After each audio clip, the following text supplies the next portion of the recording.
ભાભરના રૂણી ગામે ચૌધરી સમાજ દ્વારા દીકરીને પરત લાવવાના મુદ્દે મહાસંમેલન યોજાયું હતું। આ મહાસંમેલનમાં ઉત્તર ગુજરાત તેમજ રાજસ્થાનમાંથી આંજણા ચૌધરી સમાજના આગેવાનો અને મોટી સંખ્યામાં સમાજજનો હાજર રહ્યા હતા। સંમેલન પૂર્ણ થયા બાદ સમાજના લોકો દીકરીને પરત લાવવા ઓગડના ઊણ ગામ તરફ કૂચ કરી હતી। ત્યાં પહોંચતા જ પરિસ્થિતિ તંગ બની ગઈ હતી અને જોરદાર બબાલ સર્જાઈ હતી। ઉશ્કેરાયેલા ટોળાએ અનેક વાહનોમાં તોડફોડ કરી ગાડીઓના કાચ ફોડી નાખ્યા છે તેમજ અંદાજે 3 કિલોમીટર સુધી હાઈવે બ્લોક કરી દેવામાં આવ્યો છે। ઘટનાના કારણે વિસ્તારમાં ભય અને તણાવનું વાતાવરણ ફેલાયું છે।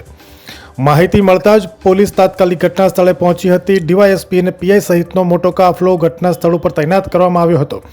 ટોળાને વિખેરવા માટે પોલીસે પ્રયાસો હાથ ધર્યા હતા। આ દરમિયાન ટોળાએ પોલીસ ઉપર પથ્થરમારો કરતા તેના જવાબમાં પોલીસે પણ પરિસ્થિતિને કાબૂમાં લેવા માટે લાઠીચાર્જ કરીને ટોળાને વેરવિખેર કરી નાખ્યું હતું।